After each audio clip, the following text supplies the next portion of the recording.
জাতীয় নির্বাচন নিয়ে সরকারের রোডম্যাপ চাইবে বিএনপি, বললেন সালাউদ্দিন। বুধবার অধ্যাপক ইউনূসের সাথে বৈঠক।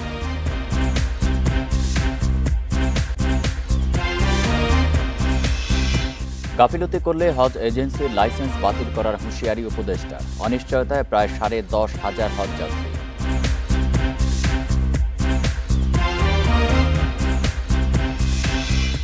সব ইসলামী ব্যাংক একীভূত করে বড় দুটি ব্যাংক করা হবে, জানালেন গভর্নর। পাচার হওয়া অর্থ পুনরুদ্ধারে বিশেষ গুরুত্ব।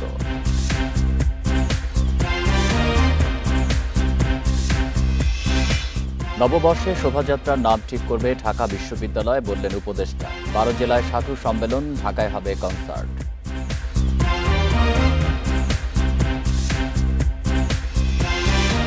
চীনা পণ্যে 104% শুল্ক কার্যকর করল যুক্তরাষ্ট্র। পাল্টা হিসেবে সব মার্কিন পণ্যে 84% শুল্ক আরোপ বেইজিংয়ে।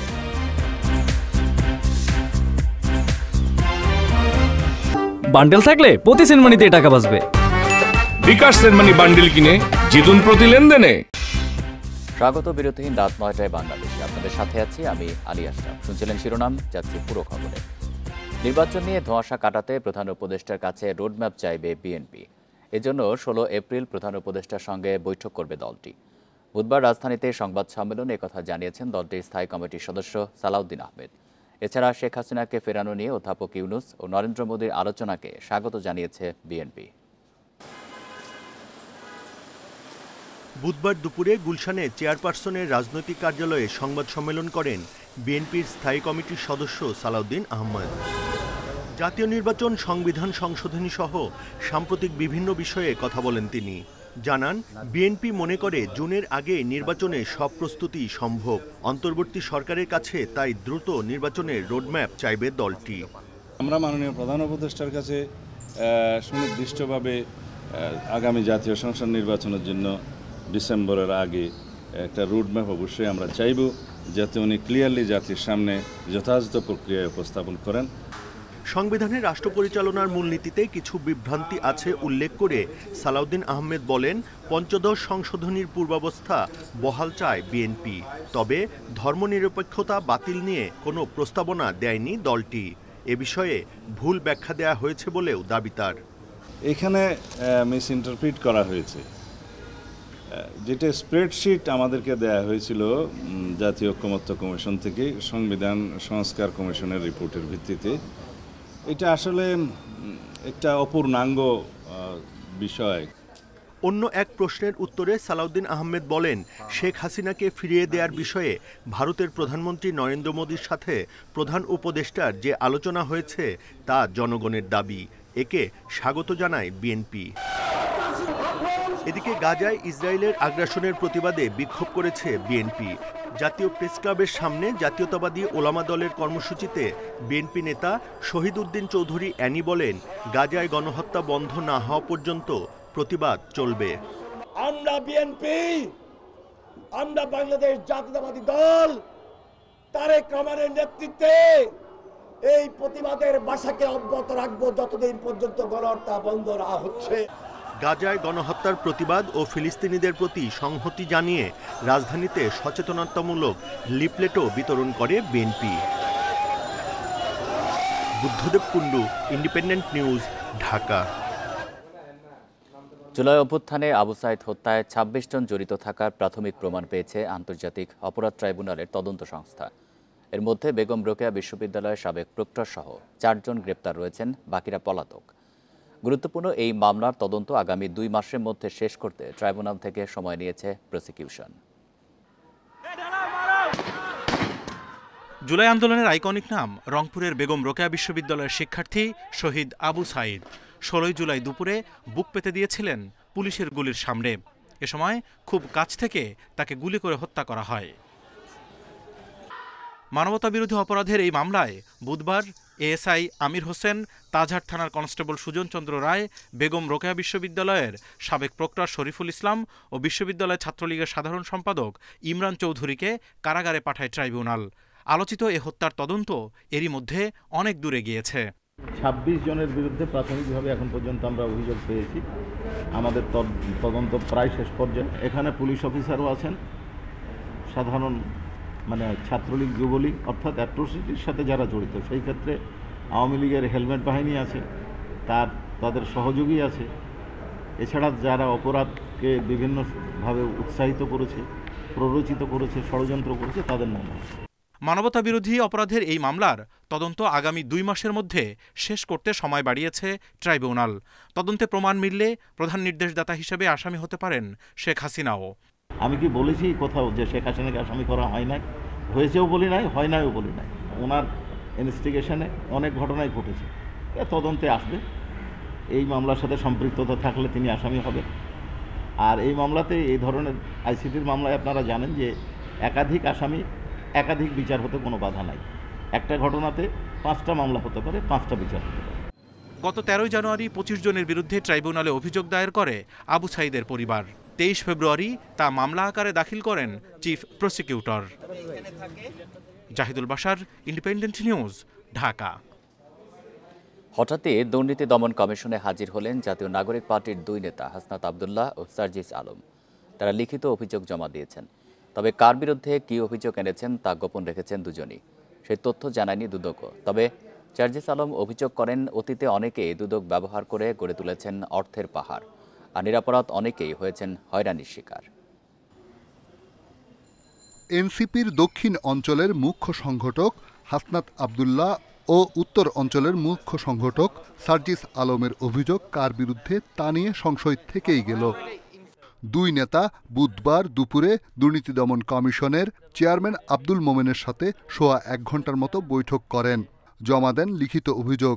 সেই সব বিষয়ে সাংবাদিকদের মুখোমুখি হননি চেয়ারম্যান। স্পষ্ট কিছু বলেননি সংস্থাটির মুখপাত্র। কিছু অভিযোগ দিতে আসছিলাম। অভিযোগটা মানে কোনো সেক্টর ওয়ারি না, এগুলা হচ্ছে এখনো পর্যন্ত কনফিডেন্সিয়াল, তো এগুলা জানা যাবে, মিডিয়াতে আসবে। তবে দুদক ছেড়ে যাওয়ার আগে সার্জিস আলম সংস্থাটির অতীত কর্মকাণ্ডের বিষয়ে গুরুতর অভিযোগ তুলেছেন। এই দুদককে ব্যবহার করেই কিন্তু মানে অনেককে সাম্রাজ্য তৈরি করতে সহযোগিতা করা হয়েছে, একদম কালো টাকার। আবার অনেক ভালো মানুষকে এটার মধ্যে দিয়ে বছরের পর বছর ধরে ভোগান্তিতে রাখা হয়েছে। দুর্নীতির আরও অভিযোগ নিয়ে শিগগির আবারও দুর্নীতি দমন কমিশনে যাবেন বলে জানিয়েছেন এই 2 নেতা। রিশাদ হুদা, ইন্ডিপেন্ডেন্ট নিউজ, ঢাকা। বাংলাদেশে উদ্যোক্তা হওয়ার সম্ভাবনা অপার। উদ্ভাবনী ধারণা দিয়ে যে কোনো বড় অর্জনই সম্ভব বলে জানিয়েছেন প্রধান উপদেষ্টা অধ্যাপক ইউনূস। সকালে বিনিয়োগ সম্মেলন উদ্বোধন করে 4 প্রতিষ্ঠানকে দেন সম্মাননা। কোরিয়ান ব্যবসায়ী কিহাক সাং পেয়েছেন সম্মানসূচক নাগরিকত্ব। এর আগে দেশে যাত্রা শুরু হয় স্টারলিংকের।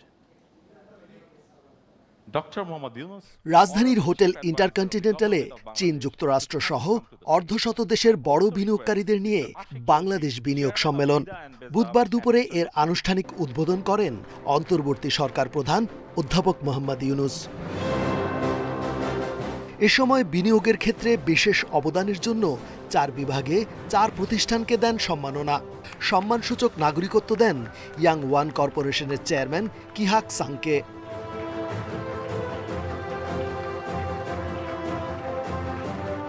নিজ বক্তব্যে 1974 থেকে 2025 বাংলাদেশের অভূতপূর্ব এই 5 দশকের যাত্রার পথ পরিক্রমা তুলে ধরেন তিনি। 1974 থেকে 2025 পর্যন্ত এক অভূতপূর্ব যাত্রা বাংলাদেশের। স্বল্প সময়ে অনেকটা পাড়ি দিয়েছে এদেশ। উদ্যোক্তা হওয়ার জন্য বাংলাদেশের পরিবেশ বেশ উপযুক্ত। এদেশের সৃজনশীল আইডিয়া দিয়ে যে কোনো কিছু করা সম্ভব।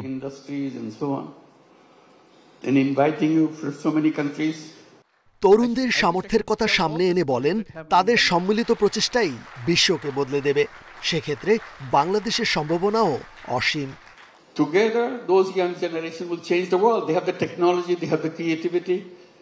তরুণ প্রজন্মই সম্মিলিতভাবে পৃথিবীকে বদলে দেবে। তারা সরকারের অপেক্ষায় বসে থাকবে না। আমরা সেই বিশ্ব গড়তেই উদ্যোগ নিতে পারি। বাংলাদেশে ব্যবসা শুধু এ দেশেই বিনিয়োগ নয়, এর অর্থ বিশ্বব্যাপী সামাজিক ব্যবসার অংশ হওয়া। এর আগে ইলন মাস্কের স্টারলিং ইন্টারনেটের সেবা চালু হয় পরীক্ষামূলকভাবে। রেজওয়ানুল হক, ইন্ডিপেন্ডেন্ট নিউজ, ঢাকা। হজ ব্যবস্থাপনায় গাফিলতির অভিযোগ পেলে এজেন্সির লাইসেন্স বাতিলের হুঁশিয়ারি দিয়েছেন ধর্ম উপদেষ্টা আফামা খালিদ হোসেন। সকালে রাজধানীর ওসমানী স্মৃতি মিলনায়তনে হজ প্রশিক্ষণের উদ্বোধনী অনুষ্ঠানে তিনি এই হুঁশিয়ারি দেন। বলেন, এজেন্সির অনিয়মের কারণে অনিশ্চয়তায় প্রায় 10,500 হজযাত্রী। এবছর সরকারি বেসরকারিভাবে হজের নিবন্ধন করেছেন 87,100 বাংলাদেশি। চাঁদ দেখা সাপেক্ষে আগামী 4 অথবা 5 জুন অনুষ্ঠিত হবে পবিত্র হজ। এবছর সরকারিভাবে 5,200 এবং বেসরকারিভাবে 81,900 জন বাংলাদেশি হজের নিবন্ধন করেছেন। সুষ্ঠুভাবে হজ ব্যবস্থাপনায় সর্বোচ্চ গুরুত্ব দিচ্ছে সরকার। এতে কোনো গাফিলতি পেলে দায়ী এজেন্সির লাইসেন্স বাতিলের হুঁশিয়ারি দিয়েছেন ধর্ম উপদেষ্টা। বুধবার হজ প্রশিক্ষণের উদ্বোধনী অনুষ্ঠানে তিনি একথা বলেন। মন্ত্রণালয়ের নির্দেশনা না মানার কারণে আমরা 8 বার রিমাইন্ডার দিয়েছি, শোকজ করেছি, কেন তুমি হাজিদের কাছে টাকা নিয়ে ঘর ভাড়া করছো না। সৌদিতে হজ যাত্রীদের বাড়ি ভাড়া ও পরিবহনে অনিয়মের কারণে 9টি এজেন্সিকে কারণ দর্শানোর নোটিশ দেওয়া হয়েছে।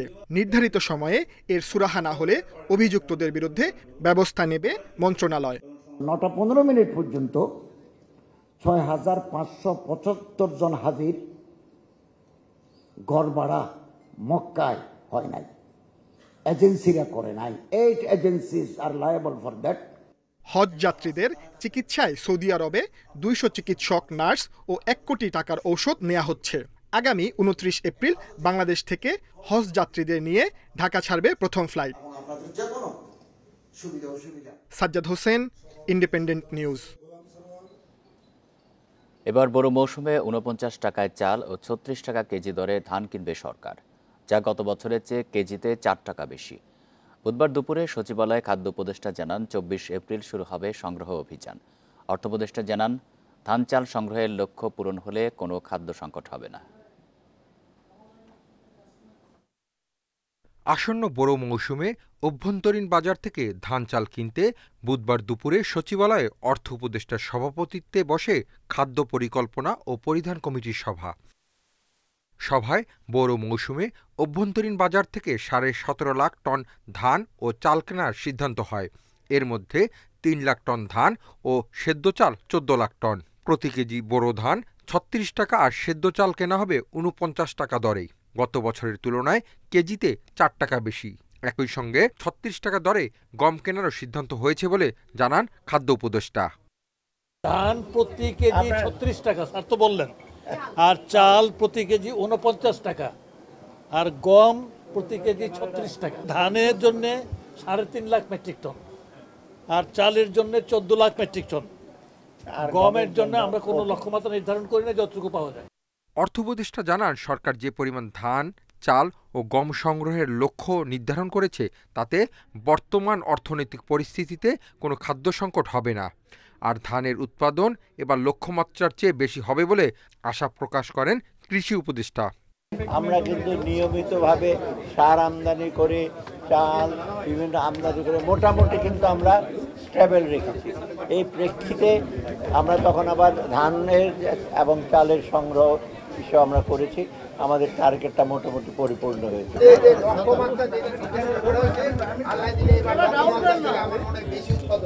তাও আবার একটু জানেন কিন্তু পরিস্থিতির উপর নির্ভর করে এটা ওয়েদার। 24 এপ্রিল থেকে সারা দেশে ধান চাল কেনা শুরু করবে সরকার। সংগ্রহ অভিযান চলবে 31 আগস্ট পর্যন্ত। Hasif Mahmud Shah, independent news, Dhaka. দেশের সমস্যাগ্রস্ত ছোট ইসলামী ব্যাংকগুলোকে একীভূত করে 2টি বড় ব্যাংক গঠন করা হবে বলে জানিয়েছেন বাংলাদেশ ব্যাংকের গভর্নর আহসান এইচ মনসুর। সকালে রাজধানীর বিআইবিএম মিলনায়তনে ব্যাংকিং সম্মেলনের উদ্বোধনী অনুষ্ঠানে তিনি আরও বলেন, ব্যাংকগুলো থেকে রাজনৈতিক হস্তক্ষেপ বন্ধ করা হবে। ব্যাংকের টাকা লোপাট করে পালিয়ে যেতে দেওয়া হবে না বলেও হুঁশিয়ার করেন গভর্নর। দুর্নীতি, অনিয়ম ও স্বজনপ্রীতির মাধ্যমে গেল 1.5 দশকে ব্যাংকিং খাতে হয়েছে লুটপাট, নামে বেনামে ঋণ ও পাচার হয়েছে হাজার কোটি টাকা। রাজনৈতিক পট পরিবর্তনের পর ব্যাংকিং খাতে টাস্কফোর্স গঠন ও বিদ্যমান আইন সংশোধন সহ নানা সংস্কার করা হচ্ছে। বিআইবিএম আয়োজিত ব্যাংকিং সম্মেলনে ব্যাংকাররা বলেন, গেল সরকারের আমলে রাজনৈতিক বিবেচনায় ব্যাংক দেওয়ার কারণে দুর্নীতি ও লুটপাট হয়েছে। ব্যাংকের প্রতি গ্রাহকের আস্থা কমেছে। অনিয়ম ও দুর্নীতির কারণে বেশ কয়েকটি ব্যাংকের অবস্থা দুর্বল হয়ে পড়েছে। যদিও ব্যাংকের প্রতি গ্রাহকের আস্থা ছাড়া এ খাতকে বাঁচানো কঠিন। এ খাতে সংস্কার আনলে বিনিয়োগ বাড়ার পাশাপাশি বাড়বে টেকসই লেনদেন। এ সময় বাংলাদেশ ব্যাংকের গভর্নর বলেন, সব ব্যাংকের অবস্থা খারাপ নয়, তবে কিছু ব্যাংকের অবস্থা খুব খারাপ। ব্যাংকের টাকা লোপাট করে কাউকে আর পালিয়ে যেতে দেয়া হবে না বলে হুঁশিয়ারি করেন গভর্নর। পাচার করা অর্থ উদ্ধারে বিদেশি সংস্থার সঙ্গে কাজ চলছে। এক্ষেত্রে আইনি ও নৈতিক উভয় ধরনের পদক্ষেপ নেওয়া প্রয়োজন। যারা অর্থ পাচার করেছে তাদের জীবন কঠিন করে ফেলা হবে, যাতে ভবিষ্যতে কেউ এই কাজ না করে। বাংলাদেশ ব্যাংকের গভর্নর আরও জানান, গ্রাহকের স্বার্থে ব্যাংকের পরিচালনা পর্ষদে পরিবর্তন আনা হয়েছে। আগামীতে এ ধরনের সংস্কার কাজ চলবে। Shafil Alam Sujan, Independent news, Dhaka. চৈত্র সংক্রান্তি ও পয়লা বৈশাখকে কেন্দ্র করে এবার উৎসবের নগরীতে পরিণত হবে ঢাকা। সংস্কৃতি উপদেষ্টা জানিয়েছেন, এবার শোভাযাত্রা, কনসার্ট, ড্রোন শো সহ থাকছে নানা আয়োজন। ধর্ম বর্ণ নির্বিশেষে সবার অংশগ্রহণে উৎসব বৈচিত্র্যময় হবে বলে আশা তার। নববর্ষের শোভাযাত্রার নাম ঢাকা বিশ্ববিদ্যালয় কর্তৃপক্ষই ঠিক করবে বলে জানান তিনি। প্রতি বছরই পয়লা বৈশাখে দেশজুড়ে থাকে নানা আয়োজন, তবে কিছুটা উপেক্ষিত থাকে চৈত্র সংক্রান্তি। এবার পাল্টাতে যাচ্ছে সেই চিত্র। রাজধানীর ফরেন সার্ভিস একাডেমিতে সংবাদ সম্মেলনে সংস্কৃতি উপদেষ্টা জানান, চৈত্র সংক্রান্তির দিন রাজধানীর সোহরাওয়ার্দী উদ্যানে হবে কনসার্ট। পয়লা বৈশাখে হবে মানিক মিয়া অ্যাভিনিউয়ে। শিল্পকলা একাডেমির আয়োজনে একটা কনসার্ট হচ্ছে সোহরাওয়ার্দী উদ্যানে। এই কনসার্টটা আমরা আশা করব অনেক বড় একটা কনসার্ট হবে, অনেক মানুষ অংশগ্রহণ করবে। মানিক মিয়া অ্যাভিনিউতে একটা কনসার্ট আছে, এটাতে আমাদেরকে সহযোগিতা করছে শিল্পকলা একাডেমি আয়োজন করছে, সহযোগিতা করছে ঢাকা সিটি কর্পোরেশন উত্তর। এই কনসার্টটার পরে সন্ধ্যা 7টায় একটা ড্রোন শো হবে, যে ড্রোন শোটা আয়োজিত হচ্ছে চীন দূতাবাসের সহযোগিতায়। পহেলা বৈশাখে চারুকলার শোভাযাত্রা ও ছায়ানটের প্রভৃতি অনুষ্ঠান ছাড়াও থাকবে সুরের ধারার আয়োজন। শোভাযাত্রায় অংশ নেবে বিভিন্ন ব্যান্ড দল। গণহত্যার বিরুদ্ধে গান গাইবেন তারা। বাঙালি ছাড়াও 27টি জনগোষ্ঠীর মানুষ এবারের শোভাযাত্রায় অংশ নেবেন। বাঙালি বাদে 27টা জনগোষ্ঠী অংশগ্রহণ করছে। চাকমা, মারমা, ত্রিপুরা, তঞ্চঙ্গা, লুসাই, পাংখোয়া, বম, রো, চাক, খিয়াং, এরকম 27টা জনগোষ্ঠী। এবং তারা প্রত্যেকেই তার নিজের সংস্কৃতি নিয়ে, নিজের পোশাকে, নিজের বাদ্যযন্ত্র, আবার কেউ আধুনিক বাদ্যযন্ত্র নিয়ে আসবে। ওই রক মিউজিশিয়ানরা একটা গান গাবে, আপনারা জানেন সেই গানটা, from the river to sea, Palestine will be free. Chaitra সংক্রান্তির দিন থেকে 12 জেলায় সাধু সম্মেলন শুরু হবে বলেও জানান উপদেষ্টা। চারুকলার শোভাযাত্রার নাম ঢাকা বিশ্ববিদ্যালয় কর্তৃপক্ষই চূড়ান্ত করবে বলেও জানান তিনি। সব জায়গায় ভালোভাবে নববর্ষ উদযাপনের প্রস্তুতি নিয়েছে সরকার। ঢাকা বিশ্ববিদ্যালয় চারুকলা থেকে বের হওয়া। বন ইবনে কামাল, ইন্ডিপেন্ডেন্ট নিউজ, ঢাকা। চট্টগ্রামে ডিসি হিলে বাংলা বর্ষবিদায় ও বর্ষবরণের অনুষ্ঠান নিয়ে অনিশ্চয়তা দেখা দিয়েছে। অনুষ্ঠানে 4 দিন বাকি থাকলেও এখনও জেলা প্রশাসনের অনুমতি পাওয়া যায়নি। আয়োজক কমিটি জানিয়েছে, 13 ফেব্রুয়ারি সম্মিলিত পয়লা বৈশাখ উদযাপন পরিষদের পক্ষ থেকে বর্ষবরণ অনুষ্ঠানে অনুমতি চেয়ে জেলা প্রশাসকের কাছে আবেদন করা হয়, কিন্তু এতদিনেও কোনো সিদ্ধান্ত পাননি তারা। এদিকে জেলা প্রশাসন বলছে, গোয়েন্দা সংস্থা ও আইনশৃঙ্খলা বাহিনীর প্রতিবেদন ইতিবাচক নয় বলে এখনও অনুমতি দেওয়া হয়নি। কাল এ বিষয়ে সংশ্লিষ্টদের সাথে আলোচনা করবেন তারা। চট্টগ্রামে ডিসি হিলে বর্ষবিদায় ও বর্ষবরণ আয়োজন প্রায় অর্ধ শতাব্দীর ঐতিহ্য। এবার আয়োজনটি 47 বছরে পা দেবে।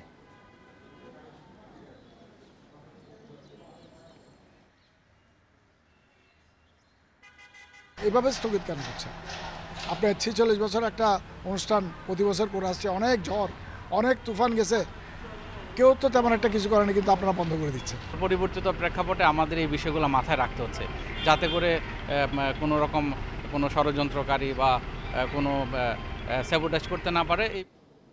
গাজীপুরে কালিয়াকৈরে একটি ঝুটের গুদামে অগ্নিকাণ্ড ঘটেছে। ফায়ার সার্ভিসের 4টি ইউনিট 1 ঘন্টার চেষ্টায় আগুন নিয়ন্ত্রণে আনে। বিকেলে উপজেলার খারাজোড়া এলাকায় এই অগ্নিকাণ্ড ঘটে।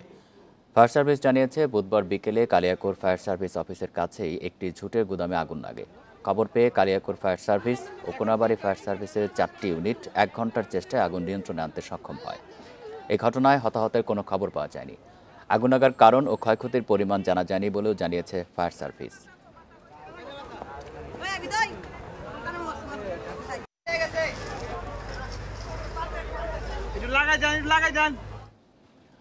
লাইসেন্স নিয়ে হাতি লালন পালন বিধিমালা বাতিল হচ্ছে। ব্যক্তি পর্যায়ের হাতি উদ্ধার করে সরকারি ব্যবস্থাপনায় মৌলভীবাজারের লাঠিটিলায় রাখা হবে। বুধবার গাজীপুর সাফারি পার্ক পরিদর্শনে গিয়ে একথা জানান পরিবেশ উপদেষ্টা। এ সময় পার্কের খাঁচা থেকে একজোড়া আফ্রিকান লেমুর চুরির ঘটনায় অভিযুক্তদের দ্রুত আটকের নির্দেশ দেন তিনি। গাজীপুর সাফারি পার্কে 10টি হাতির বেশিরভাগই অসুস্থ, কয়েকটি মানসিক ভারসাম্য হারানোয় শেকল বেঁধে রাখা হয়। অপরিচ্ছন্ন পরিবেশে নেই পর্যাপ্ত পানি। বুধবার পার্ক পরিদর্শনে আসেন পরিবেশ উপদেষ্টা। পার্কে হাতির জন্য সুষ্ঠু পরিবেশ নেই স্বীকার করে জানান ব্যক্তি পর্যায়ে হাতি লালন পালনের বিধিমালা বাতিল হচ্ছে। সার্কাস দেখাচ্ছিল মেলায়, সেখান থেকে এনেছি, চাঁদাবাজির সময় এনেছি। এইগুলো ছাড়াও যে সমস্ত হাতির লাইসেন্স দিয়ে পালা হচ্ছে সেগুলোর ব্যাপারে আমরা একটা বিধিমালা চূড়ান্ত করেছি। আমরা লাইসেন্স দিয়ে হাতি পালার বিধানটা আর রাখতে চাচ্ছি না। আমরা যেটা করতে চাচ্ছি সেটা হচ্ছে এই ক্যাপটিভ হাতিগুলোকে লাঠিটিলা বলে একটা বন আছে সেখানে নিয়ে যাওয়ার চেষ্টা করছি, এবং সেই প্রকল্পটা আমাদের অনুমোদন হওয়ার প্রায় শেষ প্রান্তে। সম্প্রতি পার্কের খাঁচা থেকে একজোড়া আফ্রিকান লেমুর চুরি হয়েছে। এ নিয়ে কর্তৃপক্ষ মামলা করায় 15 দিনেও অপরাধী শনাক্ত বা আটক হয়নি।